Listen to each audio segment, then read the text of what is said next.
Bismillah. Assalamualaikum warahmatullahi wabarakatuh. Waalaikumsalam warahmatullahi wabarakatuh. Mas Ahyo. Kembali lagi bersama kami di Momi Podcast, Muslim Millennial Podcast. Ya, nih, masya Allah nih, saya nggak sendiri nih kali ini. Ada guru kita Ustadz Hanan Abu Yasir Hafizahullah.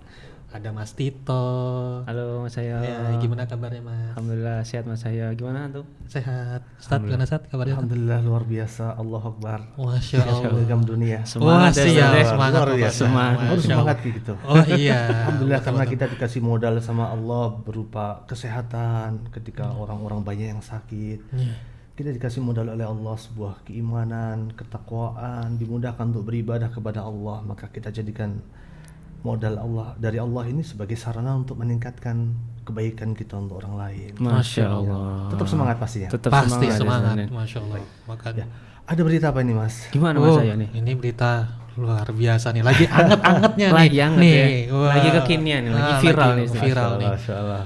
Lagi masalah dukun nih, Sat. Iya Ustaz. Iya. Ini kita lagi jadi polemik nih Ustaz. Karena dukun sekarang ini mencoba eksis Ustaz.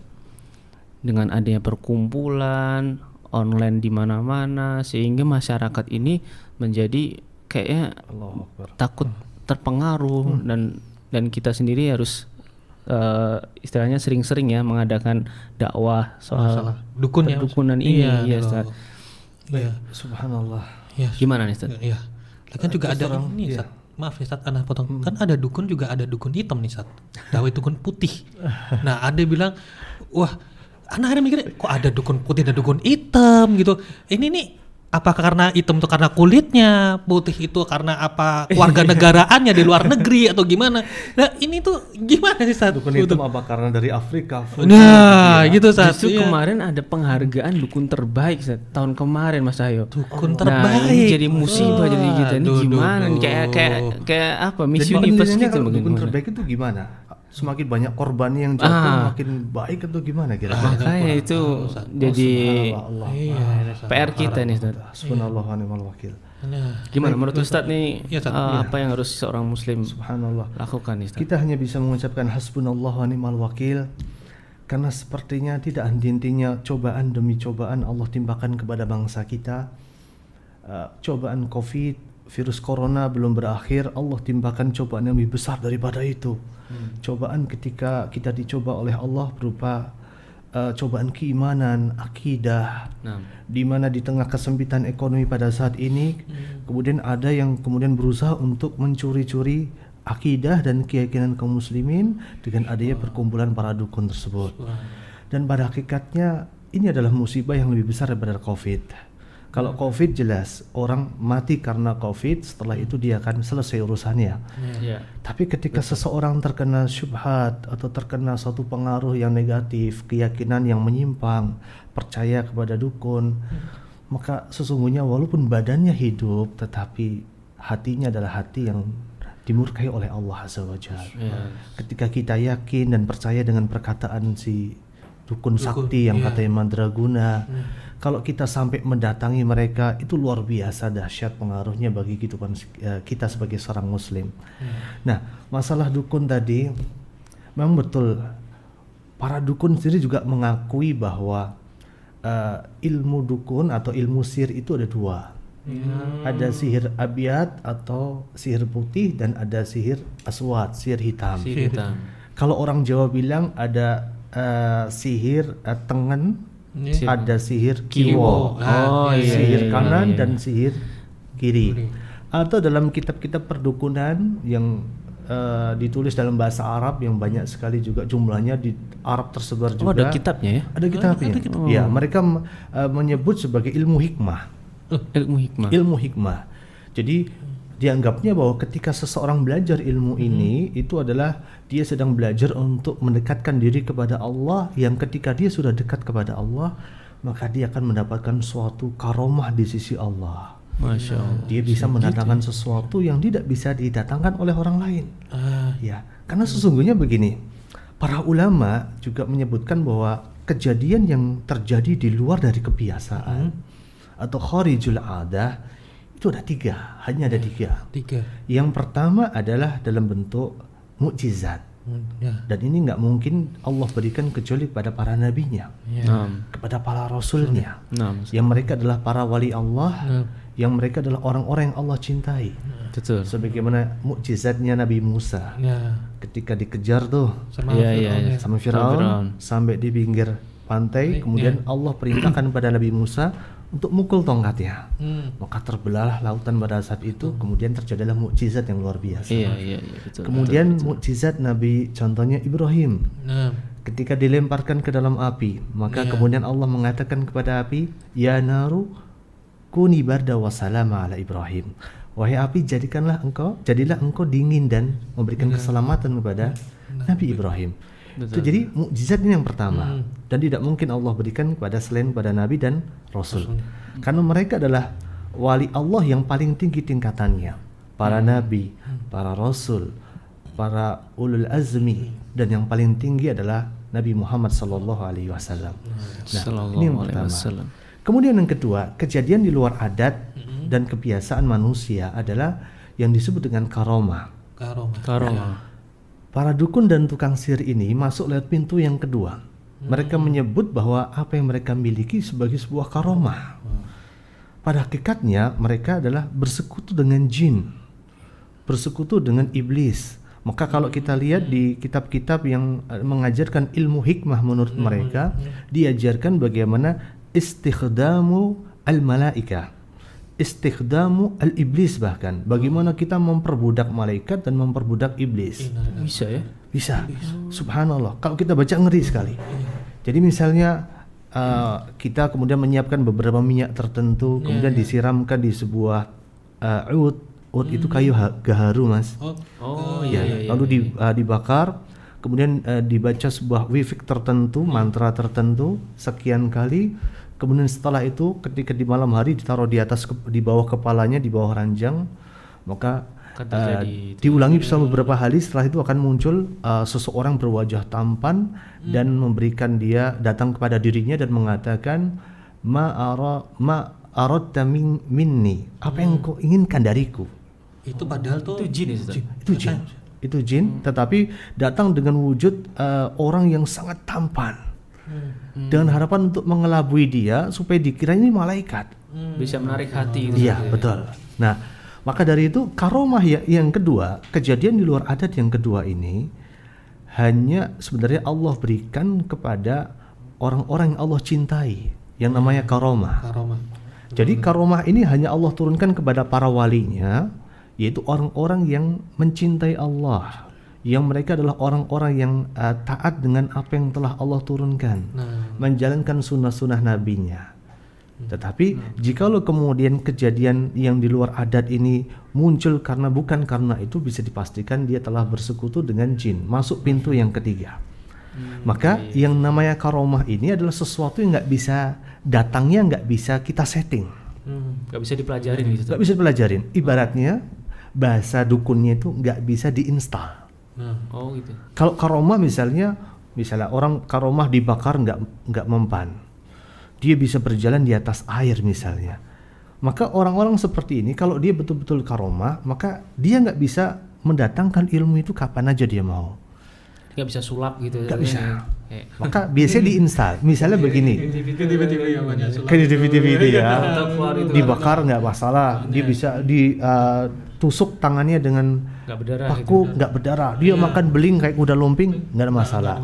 Tapi kalau itu bisa diinstal, maka bisa dipastikan kejadian di luar kebiasaan itu merupakan pintu yang ketiga, yaitu pintu yang dikatakan oleh para ulama sebagai istidraj.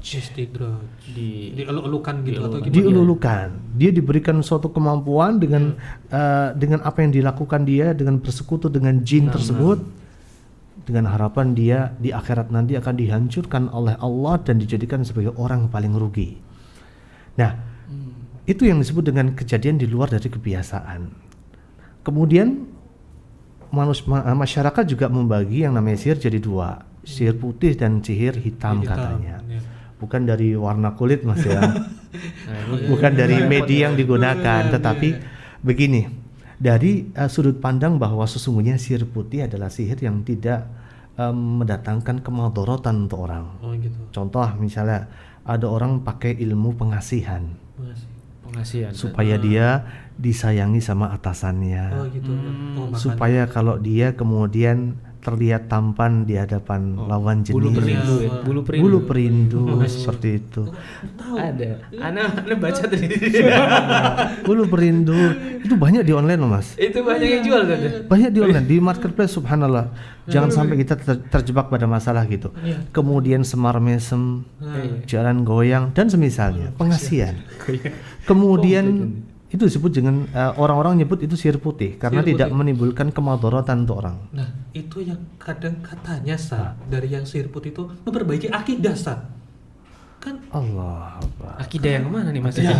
Akidahnya siapa? ya nggak ngerti jadi ada ya pernah dengar gitu, dengan begini wah itu untuk memperbaiki akidah dan sebagainya itu saya nggak habis pikir itu loh kok bisa padahal kan subhanallah, justru Ya merusak Allah. akidah, Iya, merusak akidah. merusak keyakinan kita. Meluruskan Baik. akidah Ya. yang bengkok atau membengkokkan Nah, akidah Betul, itu. betul.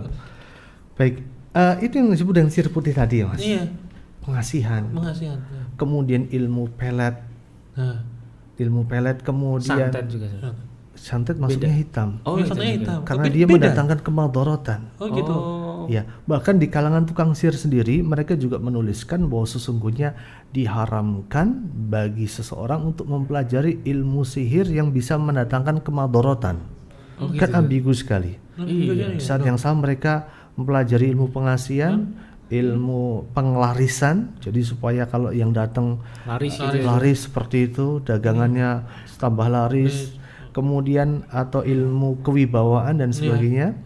Atau yang kedua adalah atau termasuk sihir putih yang banyak dipakai orang adalah ilmu kebal Mas. Oh kebal. Berarti nggak itu mempan putih ya? dibacok gitu. Enggak mempan dibacok. Iya. Jadi kuat seperti Dilindas itu. nggak masalah. Dilindas nggak ada masalah. Kemarin mati satu itu. Iya.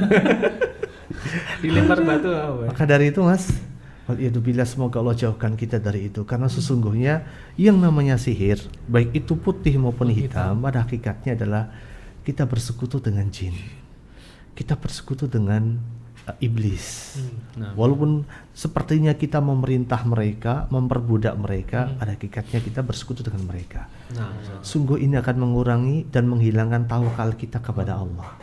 Akan mengulangi dan menghilangkan ubudiyah kita, ibadah kita kepada Allah. Jadi jangan sampai kita mempelajari ilmu sihir. Jangan sampai kemudian masyarakat kita juga berbondong-bondong karena ada perkumpulan ini, yuk kita belajar ilmu sihir. Ikut belajar, daftar seperti itu. Kalau semisal Ustaz, Iya. kita sudah wis kadung lah kalau bahasa Jawanya itu wis Betul. kadung. Itu kita datang kan kadang-kadang orang kan kepinginnya kan instan. Ustaz. iya. Betul. Kita kepinginnya kan Pinginnya cepat. cepat-cepatan. Iya. Nah, itu Orang misalnya jatuh cinta, wah. ditolak kemudian dia langsung modalkan cinta ditolak dukun Nah, bertindak. itu Ustaz. Ini Nah, dukun yang itu mana? Gimana Ustaz? Ya maksudnya tuh ya kita menanggapinya gimana? Kalau misalnya ya itu tadi sudah kadung, kita datang ke situ. Nah, terus masalah amal ibadah kita, apakah itu nanti yang dulu-dulu apa ya akan datang itu diterima apa enggak sih Ustaz sama Allah? Astagfirullahaladzim. Maka dari itu ini harus kita perhatikan dengan baik bahwa sesungguhnya yang namanya pengaruh dari ilmu sihir dan dukun ini, ilmunya si dukun ini sudah tersebar di berbagai lini kehidupan. Kita lihat kalau kita buka YouTube ya, banyak sekali konten-konten yang berbau dukun. Dukun online ya katanya. Dukun online. Bagaimana cara membuka mata batin seperti itu? Apa yang harus kita lakukan ritualnya? Kemudian di beberapa situs kemudian diberikan suatu nomor WhatsApp, kesempatan bagi para netizen, orang-orang yang pengen konsultasi kehidupannya.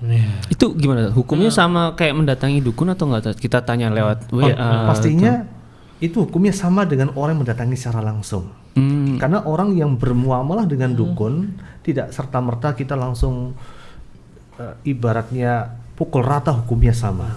Oh Tidak. gitu. Ada kadarnya mungkin. Ada kadarnya. Misalnya yang pertama, kalau ada seseorang yang datang ke dukun hanya sekedar bertanya, Sekedar iseng, bertanya. Misal Tanya-tanya nih. Mbah Dukun orang pintar, Nah, kan dikatakan biasanya orang gitu. pintar. Orang pintar ya. Terus yang datang nih orang apa nih? Berarti kita paling satu kan bisa dibilang nggak pintar berarti. Kita Mas. kira nggak pinter ini. Kalau belum belajar Jahil. ilmu dukun ya. Iya. Iya betul Mas. Betul, subhanallah. Orang pintar tapi nggak pintar sebenarnya, nggak logis Mas. Iya, Harusnya kalau kita mau pintar kita belajar, Ya itu. duduk dengan tekun. Ya. Kan yang namanya dukun itu duduk dan belajar dengan tekun. Tekun. Oh itu namanya dukun tadi. Dukun, maka zaman dulu orang yang pintar namanya dukun memang Mas. Oh gitu, itu Betul. bahasa Jawa. Ustaz. Itu memang asal dari kata dukun, duduk dan dia belajar dengan tekun. Maka ada ini istilah kosakata baru ini. ada istilah begini Mas, dukun sunat. Iya. Dia pintar sunat nggak Mas? Dukun bayi. Dukun bayi, mijet bayi. Mijet betul bayi. betul. Dukun beranak, dukun manten. Oh ada tadi juga. Dukun manten Ada tata rias manten. Oh, Seperti dukun itu. Dukun pijat. Anak kira dukun mantan tadi. Oh. Beda ya. Dukun manten Mas. Bahkan kalau ada orang punya masalah dalam rumah tangga, datang ke dukun yang bisa memberikan solusi atas masalah mereka, maka muncul dukun seperti Mak Erot dan teman-temannya. Seperti itu. iya, Nah, iya, iya, hakikatnya dukun memang orang pintar zaman dulu, tetapi terjadi penyempitan makna. Dukun adalah orang yang punya akses untuk berhubungan dengan dunia luar. Maksudnya dengan alam yang gaib. Iya. Maka dikatakan dukun. Maka kalau kita sekarang pembicaraan masalah dukun ya memang dukun yang ewes-ewes gitu. Bicara masalah santet, masalah tenung, masalah penglaris, masalah orang ditolak cintanya, maka dukun pun bertindak seperti itu. Pada hakikatnya dukun sekarang bukan orang pintar. Karena orang pintar adalah orang yang betul-betul bisa memahami ayat-ayat Allah secara kauniyah dan secara syariah. Allah turunkan syariatnya, dia jalankan, karena itu pintu kebahagiaan. Kemudian Allah jadikan seseorang sakit, Allah turunkan obat secara kauniyah, minum obat. Orang sakit ya minum obat, bukan baca dukun. Ke dokter ya. Orang pengen sehat ya minum sesuatu yang bisa menyehatkan. Kayak minum madu Mas. Wah, Masya Allah. Saya selantiasa minum madu nih Mas. Madu apa nih, Ustaz? Kita coba Ustaz. Coba boleh Mas? Cicip ya Ustaz. Saya coba ya, Masya Allah. Sama. Ini kayaknya enak banget nih. Masya Allah. Enak Mas. Seger Ustaz. Masya Allah. Ini si panen sendiri Mas. Oh, itu. Si panen sendiri madu orihani, madu premium grade A. Oh, Iya. dari buah apa nih Ustaz? Ini dari nektar kayu putih. Ya, jadi kalau orang pintar gitu Mas, dia betul-betul menggunakan apa yang telah Allah ciptakan sebagai sarana dia untuk mendatangkan kebaikan. Nah, Bukan menggunakan hal-hal yang nggak logis. betul. Misalnya pingin sesuatu datang ke dukun nggak logis. Maka kalau orang sampai datang ke dukun, kalau dia datang aja itu haram hukumnya. Nah. Sampai Rasulullah mengatakan lam yuqbal lahu salatun arba'ina yauma. Salat dia 40 hari nggak diterima. 40 hari. Tapi kadang ini orang kalau nanya itu suka bener Ustaz. Iya, Ustaz. Terus kalau dikasih Kok obat, bener juga kata dukun? Iya, kalau kan? dikasih obat sembuh juga Ustaz. Padahal obatnya nggak ada hubungannya gitu ya. betul. Itu Betul. gimana Atau Ustaz? kemudian ketika ke tempat Mbah Dukun gitu, suruh bener bawa nih telur orang? gitu ya. Iya. Nanti misalnya dia punya benjolan, tumor ya, Pindah gitu. oh dipindah dalam telur, begitu dipecah ada di situ semua. Betul. Gitu. Terus kita jadi orang Baik. awam percaya kan? Iya. Ini dukun sakti nih. Ini benar-benar Kita sakti. Sakti mandraguna, iya. Mandraguna artinya sakti banget kan Iya, Mas? betul. Ya, Betul. gini Mas, Gimana kalau itu, kita Ustaz? sekedar datang, tapi kita nggak percaya, dia cuman pembohong lah gitu. Cuman datang aja, dia sudah berdosa, haram hukumnya. Sholat dia 40 hari nggak diterima. Kalau dia sampai datang dan percaya, hati-hati. Rasulullah mengatakan faqad kafara bima unzila ala Muhammad. Dia telah mengkufuri apa yang telah diturunkan oleh Allah kepada Nabi Muhammad sallallahu alaihi berat sama wasallam. saya. Berat banget Mas. Maka semoga kita semua dimudahkan dan dijauhkan oleh Allah Azza wa Jalla dari berbagai perkara-perkara seperti ini. Karena terus terang kita buka YouTube, konten-konten Mbah Dukun sudah bikin konten sekarang. Iya. Kita buka Facebook, Mbah Dukun menawarkan jasanya. Kita buka TV Ustaz. TV, Ada subhanallah, programnya, ada programnya Mas. Terus ada programnya luar biasa. aja nggak ada semua. Bisa mungkin acara gitu jangan kita lihat loh Mas. Itu acara yang mendangkalkan akidah kita. Nah, kalau kita sampai percaya kita dikatakan mengkufuri Allah dan Rasulnya.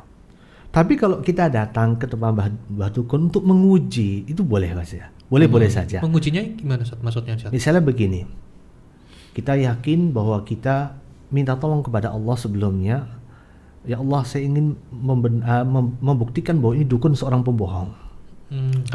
Dia datang ke tempat Mbah Dukun, tapi sebelum datang dia membentengi dirinya dengan dikir-dikir yang datang dari Al-Quran dan As-Sunnah.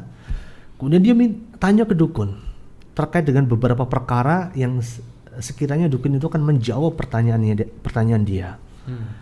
Maka setelah dijawab, ternyata apa yang dijawabnya itu adalah sesuatu yang tidak sesuai dengan kenyataan. Maka itu dibolehkan. Kayak ngejebak gitu saja. Ya, membuktikan seberapa jauh sih ilmu dia. Dan itu pernah dilakukan oleh Rasulullah SAW kepada Ibnu Sayyad. Orang yang kemudian mengaku sebagai orang yang memiliki suatu ilmu yang luar biasa pada zaman Rasulullah SAW, dan dia adalah seorang dukun pada hakikatnya. Nah, ini dibolehkan. Maka kalau kita bukan termasuk di antara 3 golongan tadi, nggak ada perlu sama dukun, nggak ada hajat sama dukun, dan kita orang yang pintar beneran, maka sebaiknya kita betul-betul hindari hal-hal seperti itu. Seperti itu. Mungkin ada pertanyaan nih, Zat. Kalau dari audiens tuh mungkin kebanyakan orang nanya, ini dukun bener, terus dia tahunya dari mana gitu. Ini dukun sakti, maksudnya dia ilmunya keren nih gitu. Betul. Makanya itu dukun tuh dia dapat kabarnya dari mana, kok bisa tahu yang kita inginkan, permasalahan kita. Nah itu kan kita jadi polemik. Dia memang pinter beneran. Nah, kalau orang awam kan mungkin berpikir seperti itu, Ustaz. Terus dia kemudian mendatangi seperti itu. Ya, itu gimana? Terkadang dukun orang ilmunya gimana, Ustaz? Ya, terkadang orang awam memang ketika mendengar ketika seorang peramal tertentu, ketika seorang dukun atau orang dianggap pintar mengabarkan suatu kejadian dan dia mengatakan sebelum kejadian ini terjadi saya sudah memprediksi. Wah, Nah, para sahabat juga pernah bertanya kepada Rasulullah SAW, ya Rasulullah, terkadang yang diucapkan oleh dukun itu benar. Benar juga ya, dukun kemarin bilang katanya hari ini jam sekian akan terjadi kejadian seperti ini. Ternyata maka Rasulullah mengatakan tilkal kalimah minal jin. Kalimat itu dia dapatkan dari jin. Dari jin. Iya. Berarti Jin itu mencuri berita dari langit dan kemudian berita tersebut dibisikkan kepada para dukun sebagaimana kotekan ayam yang dibisikkan ke telinga para dukun tersebut, dan kemudian jin tersebut mencampur adukkan satu berita yang dia dapatkan bersama dengan 100 kebohongan. Jadi kalau memang benar satu berita, yakinlah ada 100 berita dusta yang dia bawa. Waduh. Jadi di balik kebenaran tuh kebohongannya banyak maksudnya. Kebohongannya banyak sekali. Maka kalau memang betul-betul terbukti apa yang dia omongkan, yakinlah itu hanya satu berita saja dari 100 berita kebohongan yang akan dia bawa setelahnya. Jadi ibaratnya probabilitasnya 1:100. Kalau satu tebakan benar, maka 100 tebakan adalah salah. Gawat maksudnya. Jadi sebenarnya mereka bukan orang pintar. Mereka orang pintar dari sisi berita yang mereka sampaikan benar sesuai dengan apa yang dikabarkan oleh jin kepada mereka. Setelah jin tersebut mencuri berita dari langit. Tetapi sisa dari beritanya adalah kebohongan, kedustaan. Kayak contoh kemarin sebelum Sriwijaya jatuh itu, ada seorang paranormal yang meramalkan akan ada kejadian. Kemudian viral tuh. Setelah itu dia banyak diwawancarai. Setelah itu kemudian dia mengatakan nanti setelah kejadian ini akan ada lagi kejadian yang serupa, lebih dahsyat lagi. Hati-hati. Jangan sampai percaya, maka faqad kafara bima unzila ala Muhammad. Dia dikatakan telah mengkufuri dengan apa yang telah datang dari Nabi Muhammad sallallahu alaihi wasallam. Maka kita berdoa kepada Allah, semoga Allah menjaga iman kita. Semoga di tengah pandemi dan ujian yang Allah berikan, krisis kesehatan ini, Allah tidak timpakan kepada kita krisis keimanan, krisis ketakwaan. Omset kita kalau jualan di saat krisis boleh turun. Gaji kita boleh berkurang, pendapatan kita boleh merosot dan meroket tajam, tetapi jangan sampai iman di dalam dada kita menjadi ikut turun. Taib, Jangan Ustaz. sampai kita meninggal dunia dalam keadaan mengkufuri Allah dan Rasulnya. Nauzubillah min dzalik. Kita semua punya kewajiban untuk beribadah kepada Allah, Betul, menjaga betul. iman kita, Iya. menjaga takwa kita sampai datang ajal kita. Wa'bud rabbaka hatta ya'tiyakal yakin. Sembahlah Allah sampai datang al-yakin, sampai datang ajal kita. Kita meninggal dunia dalam keadaan membawa tauhid kita yang murni, tidak dicampur dengan kesyirikan. Kita meninggal dalam keadaan bertawakal kepada Allah dengan tawakal yang sempurna, tidak bergantung dengan sesuatu selain Allah. Kita hanya percaya dengan apa yang dikabarkan oleh Allah dan Rasulnya, bukan percaya dengan perkara-perkara yang justru membuat kita tersesat dunia dan akhirat. Ini adalah kewajiban kita bersama Taib. untuk mengajak masyarakat kita Ya, betul. Ya. Betul. berpikir yang logis, Betul. menjadi Siap-siap. orang yang pintar sebenar-benarnya. Iya. Berpikir logis. Allah berikan kita akal, Allah berikan kita akal sehat. Kita pakailah akal sehat itu. Masa di tengah pandemi kita sudah kehilangan kesehatan, kita harus kehilangan akal sehat, jadi orang gila gara-gara ikut-ikutan orang gila. Iya. Padahal di negeri Arab sana dukun itu dipenggal, Mas. Dipenggal. Kita dicium tangannya, Ustaz. Di sini dicium tangannya, Diminum kobokannya, Ustaz. diminum kobokannya. Habis dukun itu habis minum jadi rebutan minumannya. Iya, ya Selamat, Allah. Ustaz. Subhanallah. Padahal ini musibah. Tidak ada musibah yang lebih berat daripada itu. Maka di Indonesia sampai ada istilah uskun, Apa itu? ustadz dukun. Ya. Kirain Tapi, pikun, Ustaz. bukan Kiai pikun. dukun. Kiai dukun. Pikun. Kalau kiai dukun kalkun, Mas. Iya. Iya. Maka jangan sampai lah kemudian di tengah ujian ini Allah berikan kemudian ujian berupa krisis iman, krisis kesehatan. Betul. Kita boleh nggak punya harta, kita boleh sakit, tetapi jangan sampai hati kita jadi sakit. Iya. Jangan sampai kita kehilangan keimanan kita kepada Allah Azza wa Jalla. Ini tugas kita semua meluruskan masyarakat kita. Sudah biarkan mereka berkumpul, tapi semoga di tengah perkumpulan mereka Allah turunkan adab di tengah mereka. Amin. Amin. Betul. Gitu, Mas Cahyo. Iya, Mas Tito. Masya Allah. Subhanallah. Ngeri banget Mas masalah Ngeri perdukunan. Kita datang ibadah kita nggak diterima 40 hari. Waduh, sudah Ngeri, haram, sudah haram, itu dosa 40 hari. gede. Iya. Terus ternyata dukun itu ada dukun putih, dukun hitam, ternyata bukan karena keluarga dekat dan Betul. kulitnya itu. Betul. Waduh, ya benar-benar. Iya, kita doa Subhanallah. berbanyak doa. Subhanallah. Semoga Makin banyak semoga doa, semakin Mas. berbanyak. Semoga Allah jaga belajar. kita, keluarga Iya. kita, anak Nah, keturunan kita, masyarakat kita, Lingkungan tetangga kita, Lingkungan bapak dan ibu kita, keluarga terdekat kita. Tidak jauhkan dari itu semua. Amin amin. Nah, Amin. Mas Cahyo, menarik sekali nih pembahasan kita Iya, ya, Mas sebetulnya Cahyo. kepingnya sih, wah dilanjut terus ini. Iya, Kok bisa sampai malam ini? Wah. Durasi kita 15 menit saja. 15 menit, Udah waduh, di-break kayaknya sama udah. ini. Masya Allah. Tapi kelihatannya Mas Cahyo tadi dari telepon istri dia suruh pulang. Oh Iya. iya, kayaknya sih satu. Subhanallah udah kemalaman, Mas. Iya, kemalaman ini. Aduh, ya. Subhanallah. Masya Allah. Nah, Ustaz, karena berhubung waktu kita memang terbatas, jazakallah khair atas ilmu dan waktunya, Ustaz. Waalaikumsalam, ya semoga sehat selalu. Ya, bermanfaat dan Amin. istilahnya buat kita semua. Iya. ya, Kapan-kapan kita ngopi-ngopi bareng ya. Siap, Ya, siap. Atau madu-madu bareng biar sehat lah ya. Atau Oh, makan nasi siap. uduk bareng, Ustaz. Oh, Nasi uduk bareng. iya. Masya Allah, baik-baik ya. Boleh itu. Ya. Bukan Ya. promo ya? Iya. Bukan promo ya? Masya Allah. Pokoknya- Nasi uduk Bang Haji Rojali. Sat. Haji Rojali. Anda nggak bilang ya? Subhanallah. Iya. Nasi uduk Haji Rojali Ayo, belakang Terminal Terminal Condong Condong Catur. Catur. Itu yang viral banget kelihatannya Mas. Kayaknya. Subhanallah. Baik. Kapan-kapan kita lanjut di sana aja deh Mas. Amin. Siap. siap. Masya Allah. Baik. Oke, baik pemirsa, Masya Allah ini pembahasan sangat luar biasa. Tapi ya waktu sudah Terbatas batas ini. banget ini. Iya, nih, Ustaz. Akhirnya kita harus kita akhiri. Baik dari kami, Assalamualaikum warahmatullahi wabarakatuh.